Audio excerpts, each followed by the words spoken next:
إلى هذه النية ولكنة صالحة إلى حضرة نبي المصطفى رسول الله صلى الله عليه وسلم وإلى إخوانه من الأنبياء المرسلين والشهداء والصالحين والملائكة المقربين خصوصا شيخنا الأكبر Junaid al-Baghdadi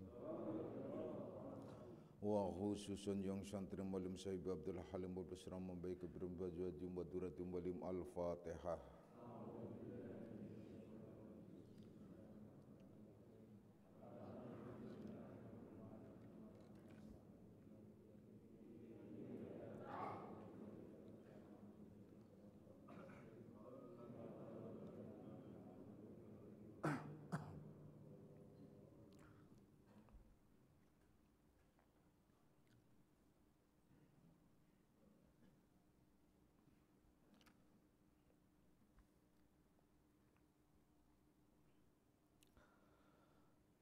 Assalamualaikum warahmatullahi wabarakatuh.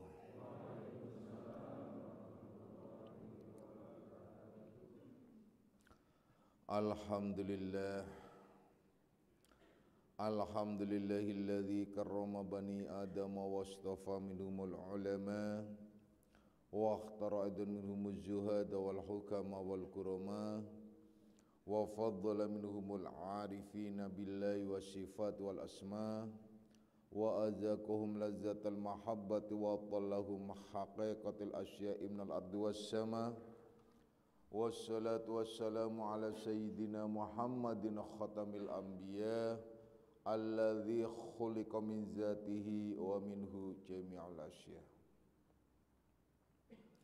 wa ala alihi wa ashabi sadatil awliya wa ala tabi'in wa tabi'it tabi'in lahum bi ihsanin ila yaumil jazaa.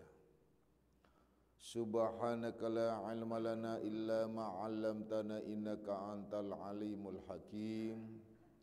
Wa la haula wa la quwwata illa billahil aliyil azim. Amma ba'd. Ma'asyiras salikin, kaum bapak dan kaum ibu jamaah pesantren Akmaliyah, anak-anak rohaniahku semuanya,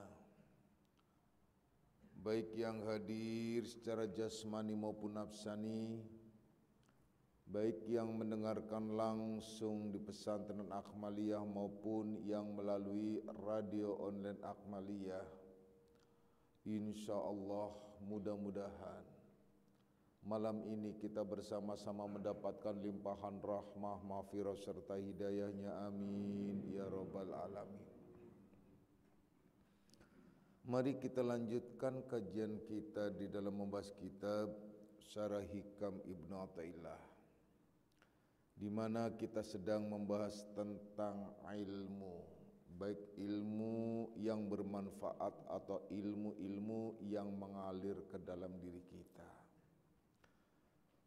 Sebagaimana yang telah dijelaskan tentang tanda-tanda al-ilmu nafi'u huwallazi yambashitu fis sadri su'a'uhu wa yankashifu bihi 'anil qalbi qina'uh, yakni ilmu yang bermanfaat, ilmu yang berguna, ilmu yang meresap di dalam hati, itu dapat meluaskan dan sekaligus menyinari, menerangi hati itu sendiri, menjadi cahaya jiwanya. Bahkan dijelaskan kembali wa yankashifu bihi 'anil qalbi qina'uh, yakni dapat membuka pintu-pintu hati yang masih tertutup. Ini suatu gambaran bahwa tanda-tanda orang yang mendapatkan ilmu dan ilmunya itu bermanfaat ialah tanda yang paling sangat amat terlihat dan terasa bagi kita ialah di mana kita terevolusi hati dan jiwa kita hingga akan terlihat pada sikap hidup dalam paradigmanya. Itu terasa sekali.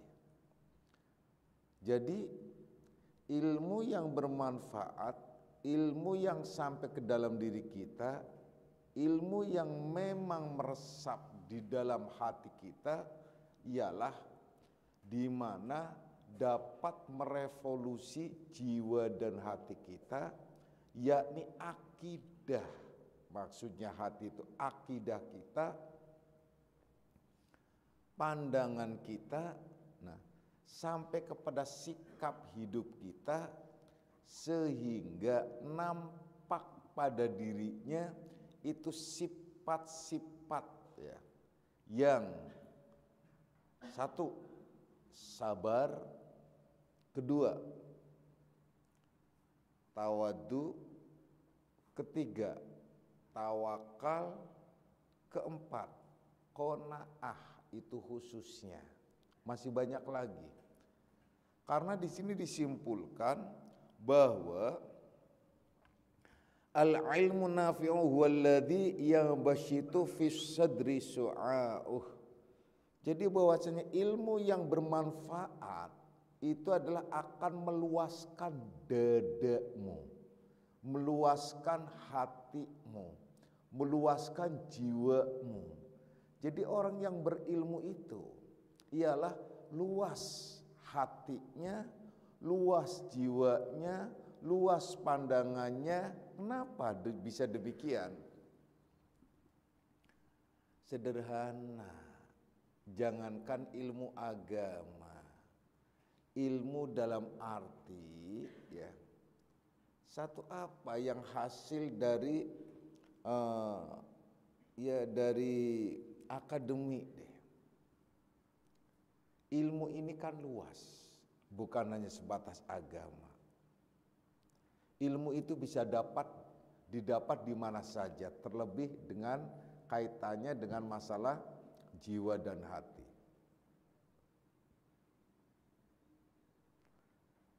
Contoh ilmu yang bermanfaat di dalam diri kita. Pada saat menerangi hati,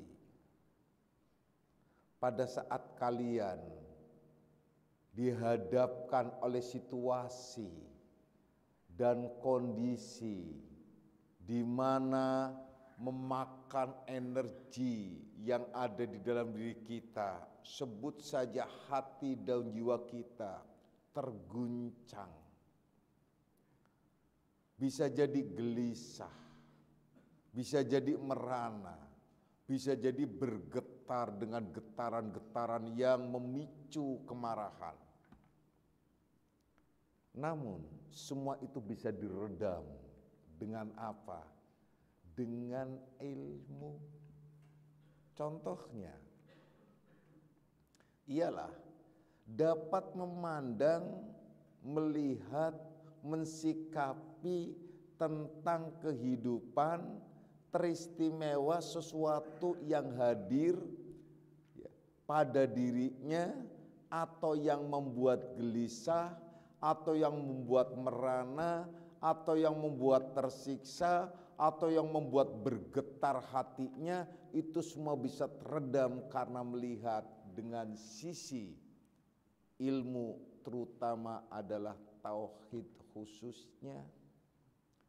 Coba kalau kalian ilmu tauhid kalian pakai setiap saat dan jadi penerang hati, saya yakin kalian itu tidak gerusah-gerusuh, kalian itu tidak tergopoh-gopoh, hati kalian itu luas di dalam memandang dan mensikapi semua kejadian, tidak sempit hatinya.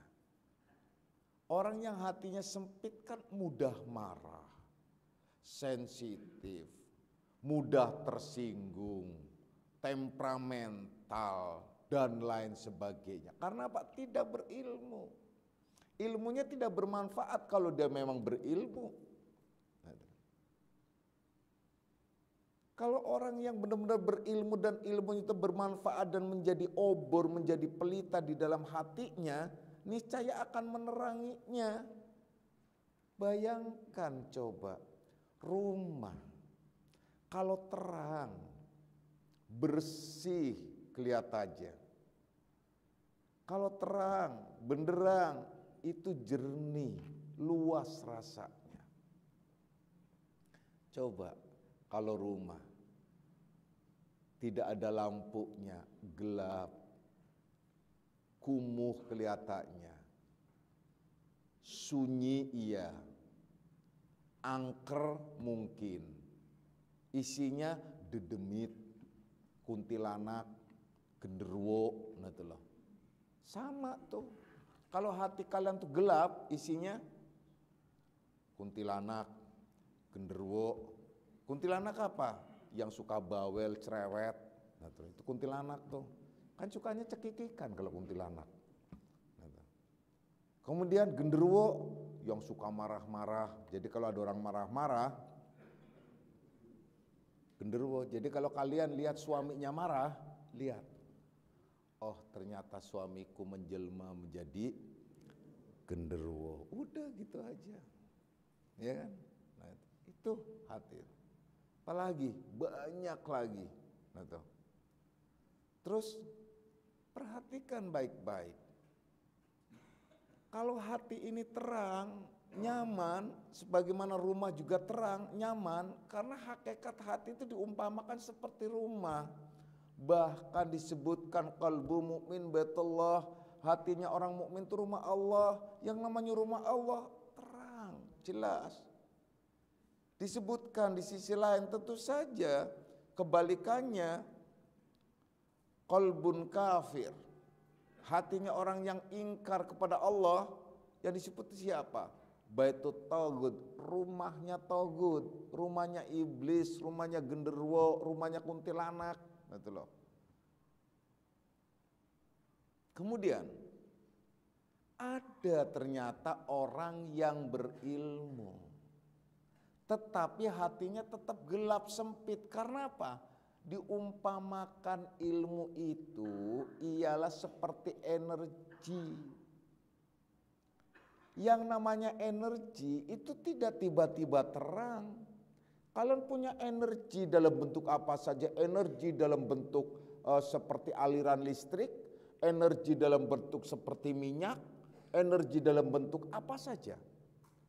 Kalau tidak ada alat yang menyebabkan ia itu menerangi, nggak bisa.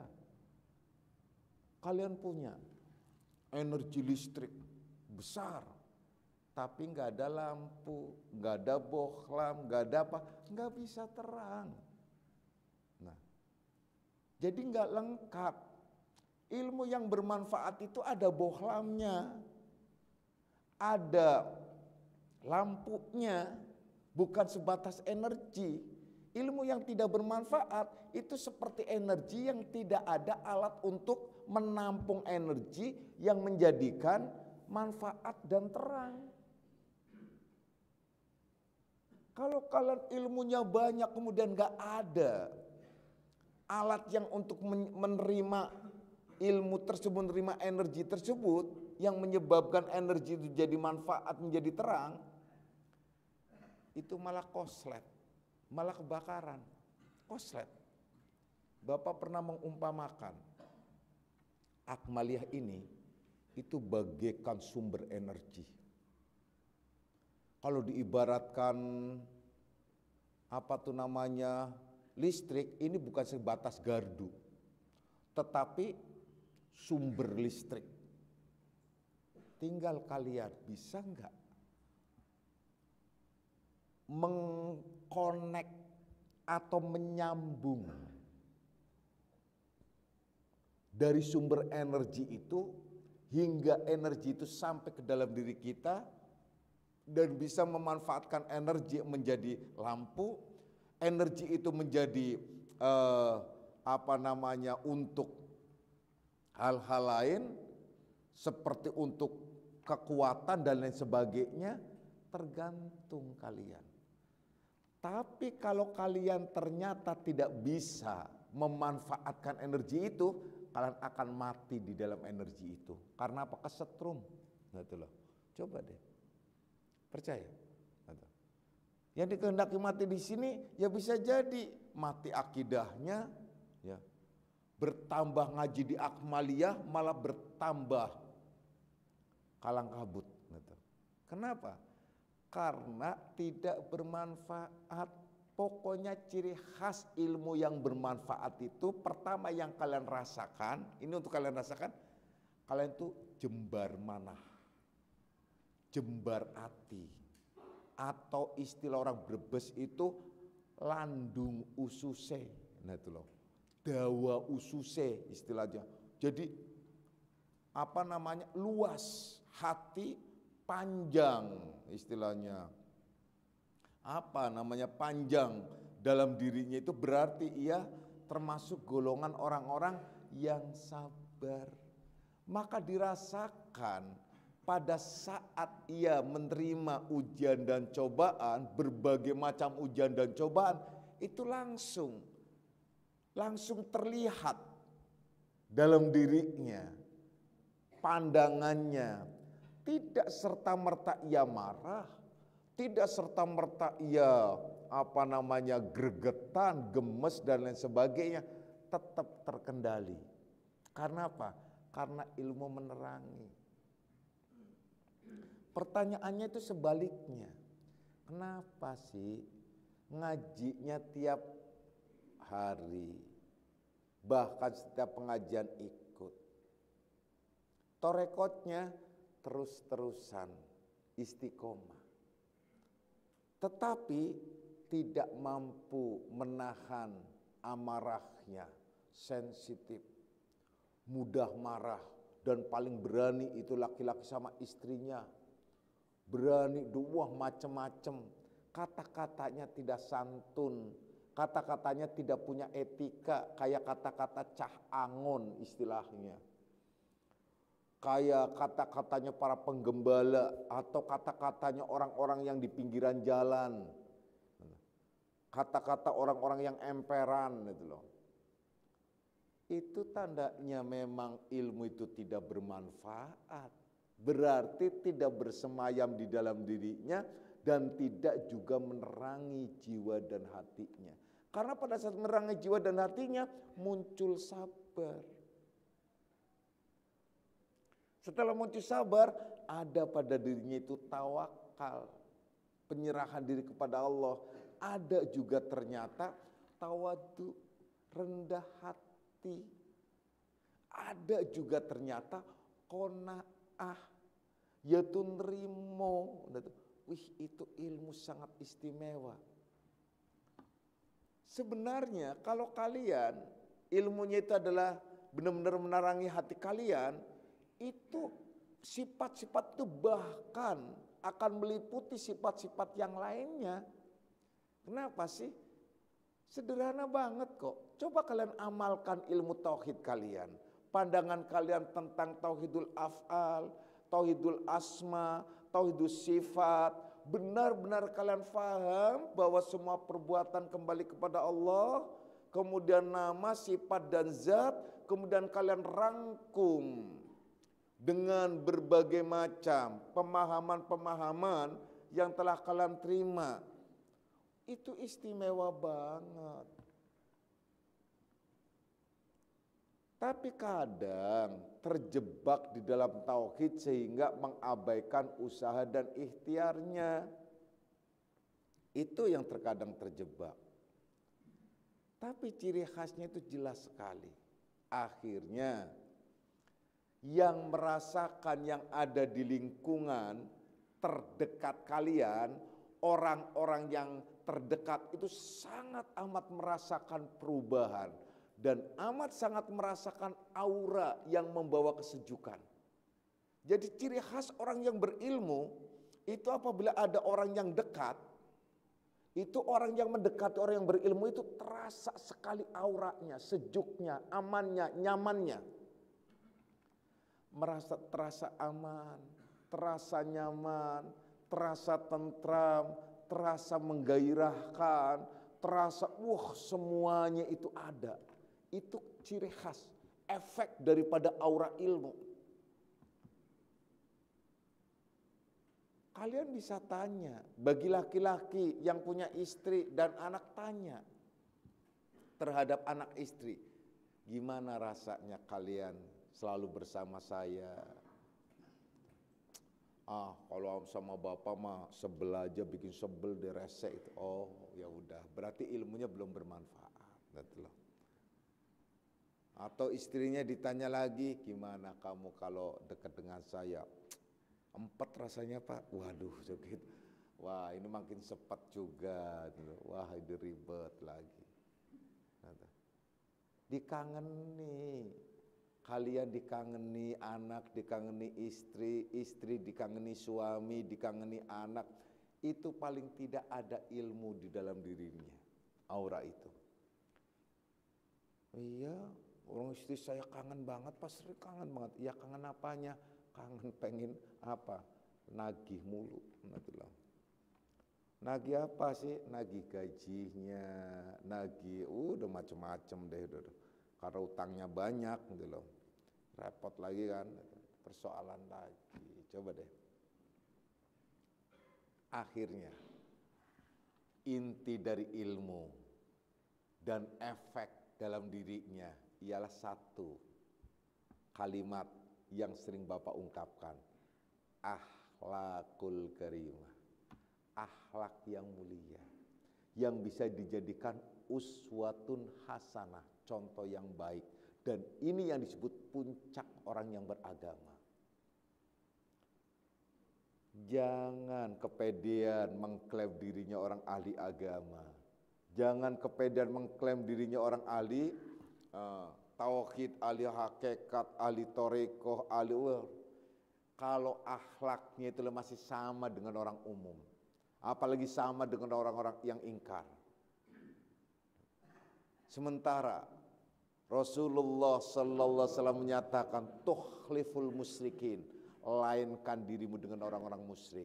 Akhlaknya itu harus beda. Kenapa akhlaknya beda? Jelas, akhlaknya orang Islam, akhlaknya orang-orang yang beriman, apalagi orang tauhid, apalagi orang hakikat. Wih, auranya itu begitu menyejukkan harusnya. Itu ilmu yang bermanfaat ya.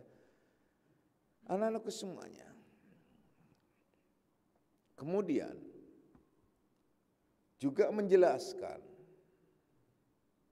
seperti Syekh Junaidi ketika ditanya, apa sih ilmu yang berguna itu? Ilmu yang bermanfaat itu semacam apa? Beliau menjawab, ialah ilmu yang menunjukkan dirimu berjalan menuju kepada Allah dan menjauhkan dirimu dari hawa nafsumu, mengikuti syahwatnya. Ini ilmu yang bermanfaat, salah satunya. Jadi kalau kalian tuh selalu rindu ingin menuju kepada Allah, kalian rindu terus kepengin hadir ke Akmalia sebagai jembatan untuk menuju kepada Allah, menjadi media untuk menuju kepada Allah. Kalian kangen, itu satu tanda. Kemudian kalian juga mampu meredam, mampu mengendalikan nafsu saat nafsu itu udah bergolak, saat nafsu itu meronta, saat nafsu itu meletup-letup, kalian bisa menekannya. Itu juga satu tanda lain lagi. Sebagai ilmu kalian telah meresap dan telah bermanfaat di dalam dirinya. Oleh karena itu, juga dijelaskan akhirnya, mu'alif menjelaskan, al-ilmu inkoronatshul khosyatu falaka wa illa fa'alaika. Al-ilmu, jadi ilmu itu koronatshul khosyah. Jadi ilmu itu jika disertai rasa takut. Nah, jadi ilmu itu jika disertai rasa takut terhadap Allah tentunya, maksudnya Jadi ilmu itu ya, jika disertai ada rasa takutmu terhadap Allah Subhanahu wa taala, falaka wa illa fa'alaika, maka itulah yang disebut ilmu yang bermanfaat dan ilmu yang dapat menguntungkan dirimu, yang dapat mengistimewakan dirimu. Jika tidak sebaliknya, jika tidak, maka ilmu itu akan membahayakan dirimu sendiri. Tuh. Jadi akhirnya ilmu itu persis kayak senjata. Ya, kayak senjata. Persis kayak pisau, kayak apa saja senjata lah. Bisa bermanfaat untuk kepentingan kalian, tapi juga bisa membunuh diri kalian sendiri. Itulah senjata. Sama ya, seperti apa saja kendaraan, contohnya alat juga itu namanya. Kendaraan bisa bermanfaat dan berguna, membuat kalian nyaman atau bisa mengantarkan kemana saja, tapi sekaligus bisa membunuh diri kalian kalau kalian tidak bisa mengendalikannya. Jadi ilmu yang disertai rasa takut itu juga disebut ilmu yang bermanfaat, disertai rasa takut terhadap Allah Subhanahu wa taala. Oleh karenanya rasa takut ini adalah satu anugerah dari Allah. Takut dalam bahasa Arab yang dikehendaki itu bukan takut dalam arti takwa, tapi takut dalam arti khauf. Makanya kalau dalam ilmu tasawuf itu ada istilah khauf, ada istilah roja. Ada khauf, ada rasa takut. Roja itu ada harap. Jadi penuh dengan harapan.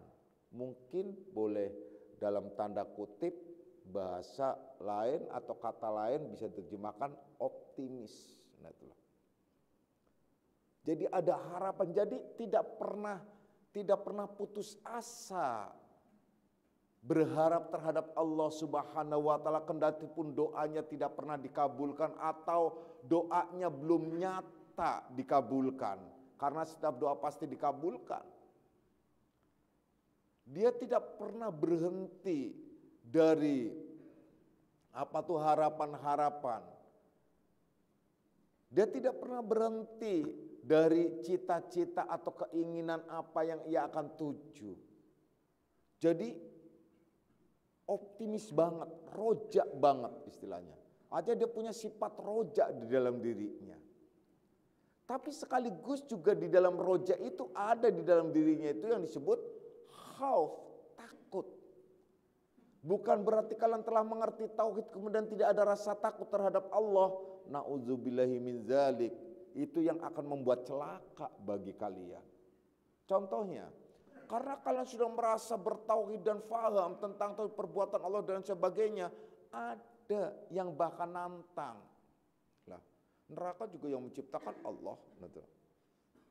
Ya kalau memang sudah takdir di neraka ya biarin aja memang di neraka. Nantang. Itu tandanya tidak ada rasa takut-takutnya. Takut terhadap Allah itu adalah takut terhadap apa yang dikehendaki bahwa Allah itu tidak mencintainya. Seperti anak takut terhadap orang tua itu khawatir orang tua itu tidak mencintainya. Kita takut terhadap Allah, khawatir Allah itu adalah memalingkan dirinya dari kita. Apabila seseorang sudah tidak mendapatkan cinta kasih Allah, udah deh celaka dunia akhirat. Kasihan. Orang yang mendapatkan kebahagiaan dunia akhirat ialah orang yang mendapatkan cinta kasih dari Allah. Itu khaufnya itu adalah khawatir Allah itu tidak suka, Jadi khawatir Allah itu tidak mau. Khawatir itu berbagai macam kekhawatiran dengan rasa takut. Bukan seperti takut terhadap binatang buas. Bukan seperti takut seperti terhadap atasan dan lain sebagainya. Tidak. Tapi takut seperti kalian. Kalian seorang wanita ada rasa ketakutan pada saat masak. Itu bukan berarti takut suami nggak suka, takut suami itu merasa tidak nyaman dan seterusnya dan seterusnya. Itu biasanya ada rasa itu. Nah, rasa takut itulah yang dikehendaki khauf. Jadi kalau kalian tidak ada rasa takut tidak dicintai Allah, ada rasa takut Allah itu berpaling, artinya tidak mau berhadap terhadap kalian. Tidak ada rasa takut, wah itu bahaya banget itu. Itu apa sih? Karena apa? Di dalam diri kalian berarti sudah ada benih-benih kesombongan. Sementara sombong dan takabur itu ialah sifat dari iblis laknatullah. Itu yang berbahaya. Jadi akhirnya ilmunya membawa celaka. Tidak sedikit para salikin, bukan salikin akmaliyah, insya Allah mudah-mudahan, amin. Mereka para pejalan, mereka orang-orang yang terkubur oleh ilmunya. Karena merasa semuanya dari Allah terus. Akhirnya sampai meninggalkan syariat, meninggalkan fikih, tarikus syariat dan lain sebagainya. Dengan hawa nafsunya dia melakukan apapun, ialah atas nama Allah. Melakukan kemaksiatan atas nama Allah. Melakukan ini atas nama Allah, atas nama dan lain sebagainya. Itu yang kami sebutkan bahwa akan membahayakan dirinya sendiri, dapat membunuh dirinya sendiri. Oleh karena itu dari dulu ilmu tauhid dan hakikat tidak berani diberikan kepada orang yang belum tentram hatinya, yang dikhawatirkan menyalahgunakan. Dan tidak sedikit orang yang menyalahgunakan ilmu tersebut. Bapak paham banget, Bapak tahu. Nanti loh. Yaitu banyak ya, yang menyalahgunakan ilmu. Ilmu itu dijadikan bumper. Ilmu itu dijadikan sebagai tameng. Tameng untuk nafsunya atau untuk pembenaran nafsunya. Dia melakukan berbagai macam perlakuan yang ia lakukan. Dia anggap bahwa itu adalah ya ini kehendaknya, lah ini gerakannya dan sebagainya. Itu yang disebut ilmu yang membawa malapetaka bagi dirinya. Karena apa? Tidak ada khauf dalam dirinya. Coba renungkan baik. Iya sih, semua adalah dari Allah. Benar bahwa itu gerakan-gerakannya. Tetapi catat baik-baik bahwa di dalam Al-Quran, bahwa di dalam hadis, Allah itu tidak menyukai hal-hal semacam itu. Ada enggak sih rasa takut kalau kalian melakukan ini nanti Allah tidak suka? Kalau kalian mencintai Allah, pasti kalian tidak mau melakukannya. Seorang wanita mencintai laki-laki, suaminya, pasti dia takut melakukan sesuatu yang suami itulah tidak marah. Itu pasti. Berarti kalau kalian mau melakukan sesuatu yang membuat Allah murka, kalian mau melakukannya, itu sebagai tanda kalian itu bohong kalau mengatakan cinta terhadap Allah. Lalu kalau kalian tidak mencintai Allah, mencintai siapa selain daripada Allah? Berarti mencintai nafsu kalian sendiri. Sementara ilmu sudah sampai. Dengan ilmu dia adalah bergulat dan berdialog dengan berbagai macam dialog yang ketemunya selalu mengembangkan nafsu-nafsunya. Mencari pembenaran-pembenaran untuk nafsunya. Dan ini tidak sedikit wahai anak-anakku semuanya. Jadi mu'alif menjelaskan dengan gamblang gitu. Bahkan kalau kita lihat di beberapa sabda Rasulullah sallallahu alaihi wasallam gitu, beliau pernah juga menyatakan bahwa akan ada keluar pada akhir zaman itu orang-orang yang mencari atau mencuri ya, atau mengambil ya, keindahan, keelokan, kenikmatan dunia itu dengan agamanya. Tidak sedikit, kita bisa lihat. Ternyata oh iya benar. Tidak sedikit juga gitu loh. Orang-orang yang bersilat lidah dan membanggakan dirinya atau meningkatkan kualitas dirinya atau mengangkat derajat dirinya dengan agama dijadikan sebagai bantalannya. Tidak sedikit semacam itu. Bahkan kita disuruh takut terhadap ulama-ulama syuk semacam itu. Artinya bukan ulama itu kiai, artinya orang-orang yang berilmu, tapi ilmunya itu hanya untuk kepentingan dirinya, kepentingan kelompoknya, apalagi ilmunya untuk kepentingan sekedar partainya.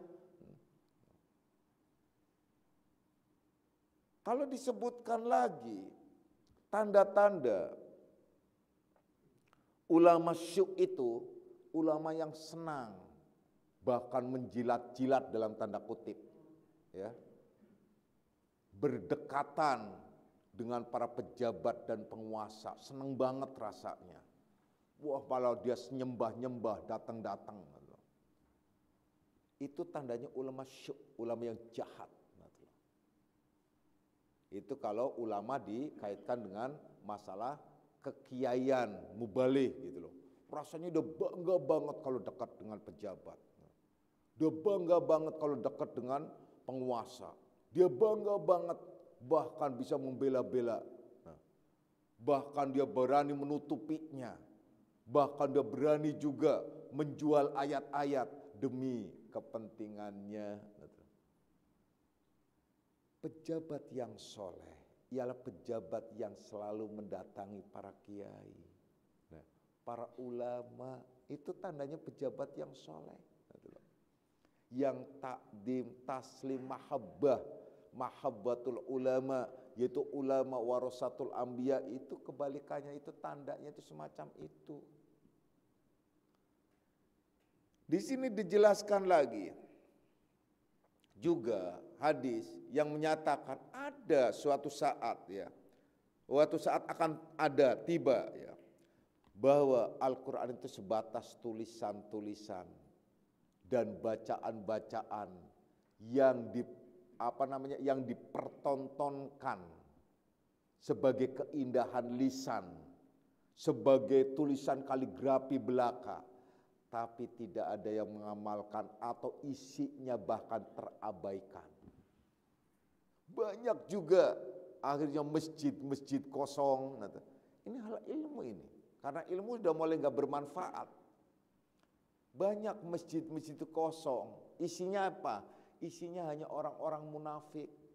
Andai saja bisa dilihat, ya Allah, mungkin kalau orang-orangnya pakai basyiratul qalbi, niscaya yang terlihat adalah nafsu-nafsunya.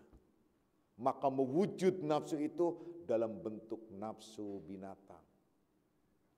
Bapak berbicara begini karena Bapak sendiri adalah sering menyaksikan. Bahkan waktu tak terkendali, ini cerita sedikit, waktu tak terkendali,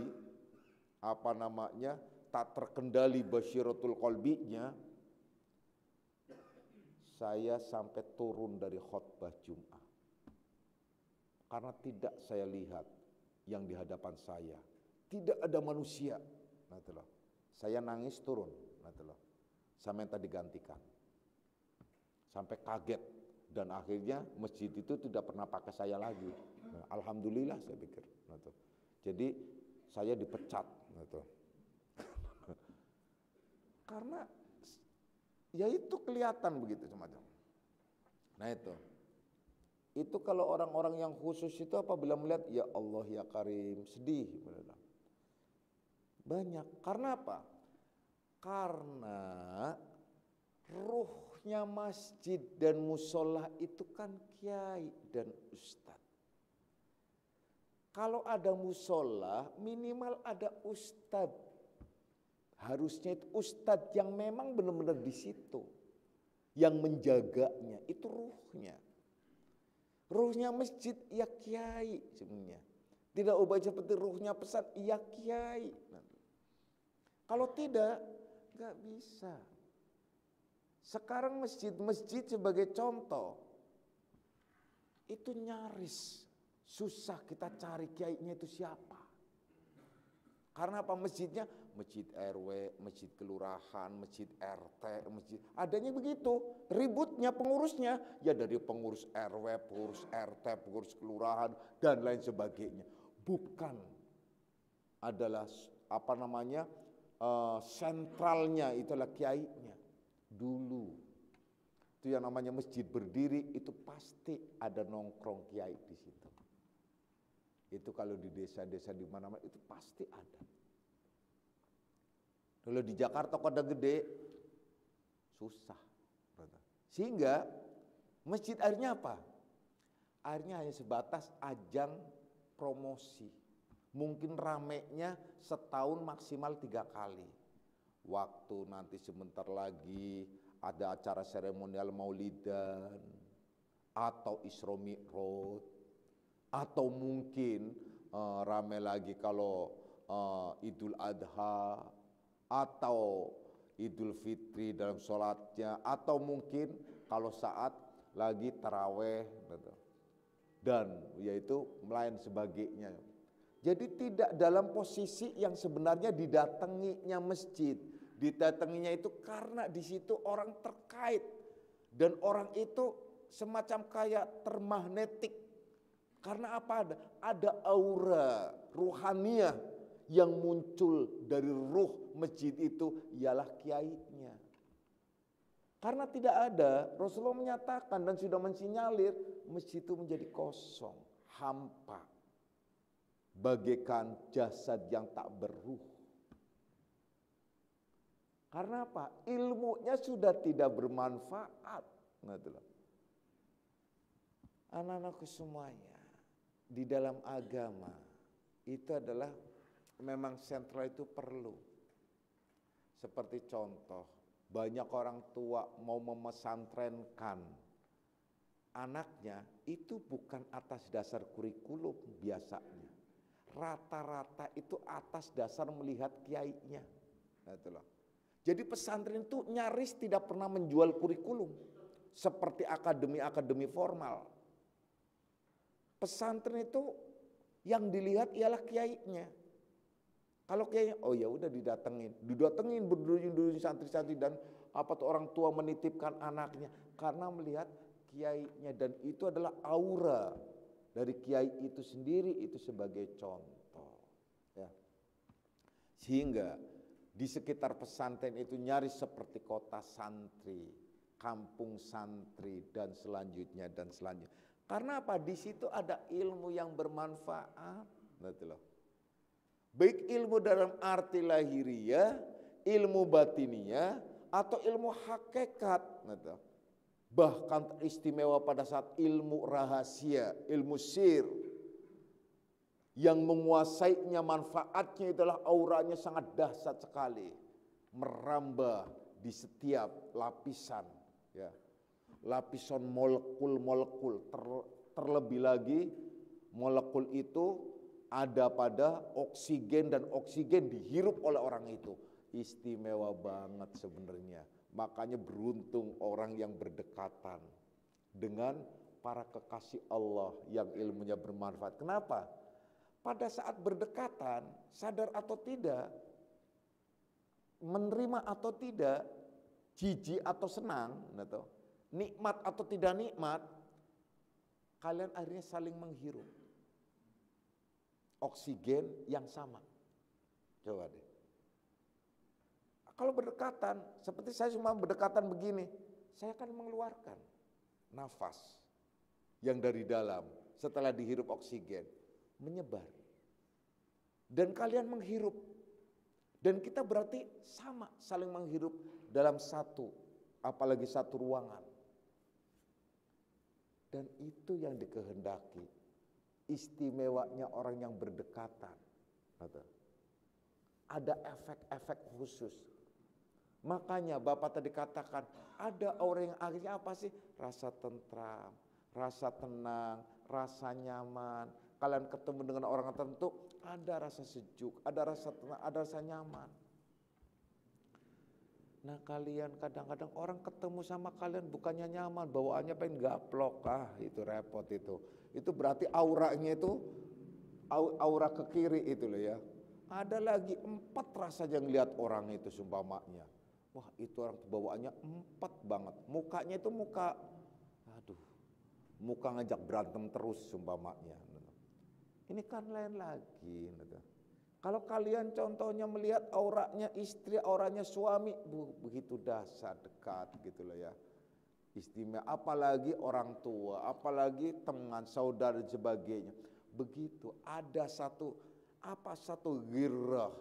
Ada rasa takut, tapi bukan takut seperti yang digambarkan takutnya terhadap sesuatu, tapi takutnya itu segan, tetapi rindu, kangen, tapi kepengin dipeluk atau pengen deket, kepengin salaman, tapi ada rasa getaran, di mana getaran itu membuat dirinya itu adalah akhirnya hanya cukup memandang dari jauh itu pun adalah sudah menyejukkan dan senang.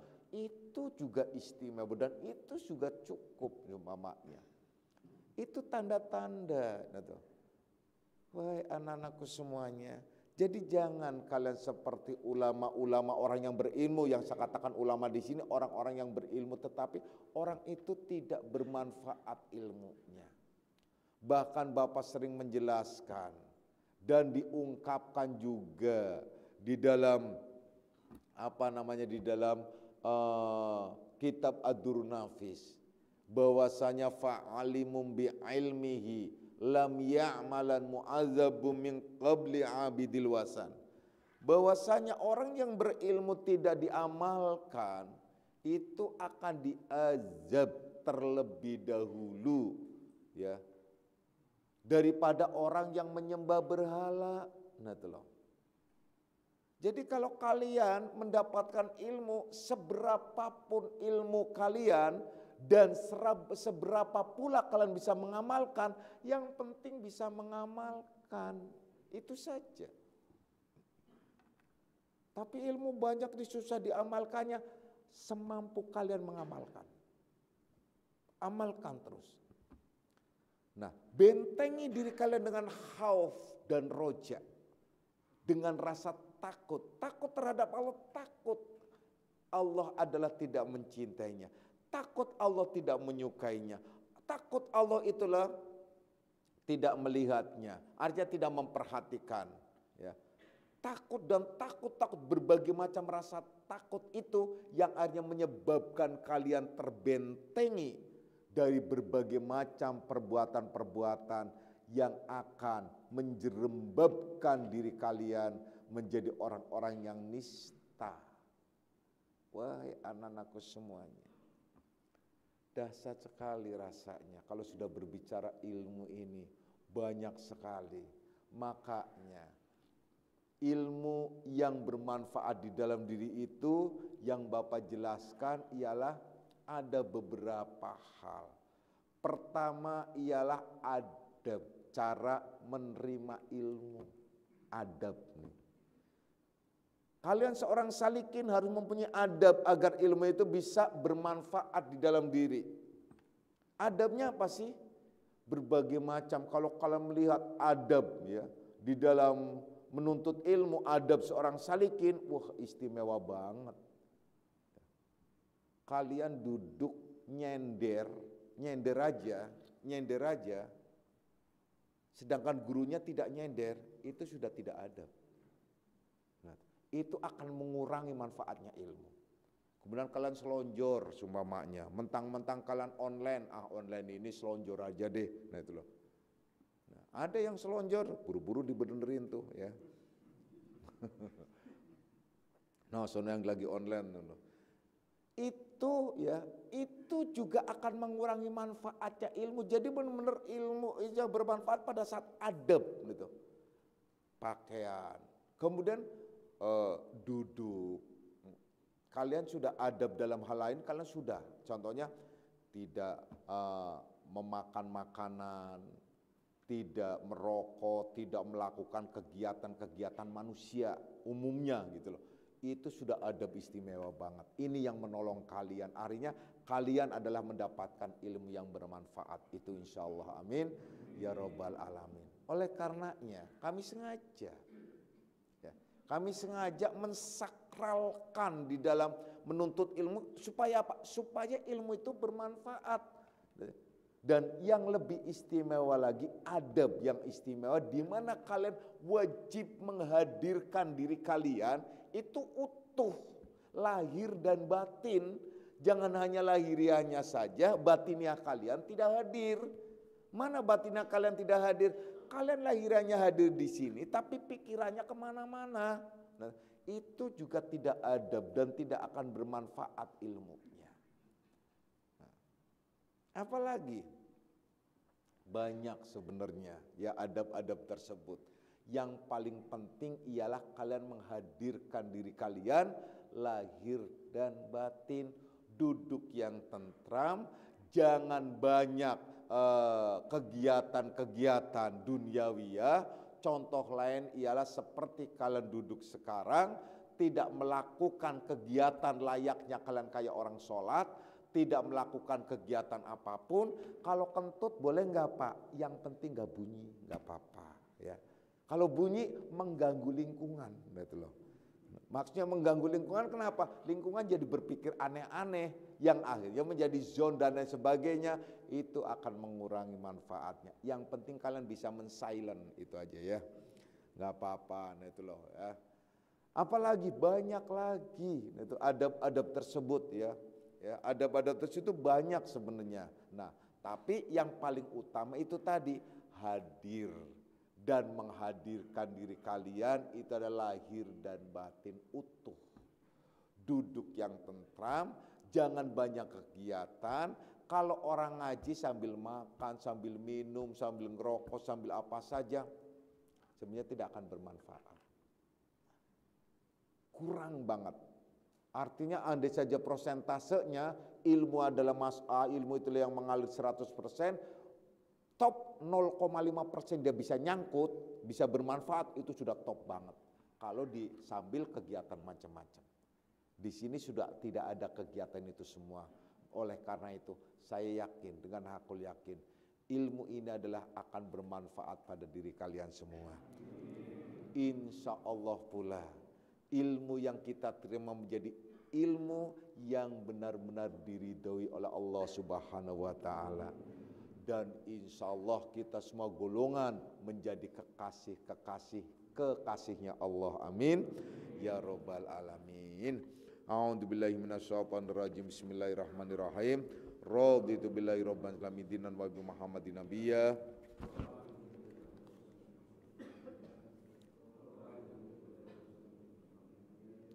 Asyhadu an la ilaha illallah wa asyhadu anna Muhammad Rasulullah. Hadanallahu wa iyyakum ajma'in wal afu minkum. Wassalamualaikum warahmatullahi wabarakatuh.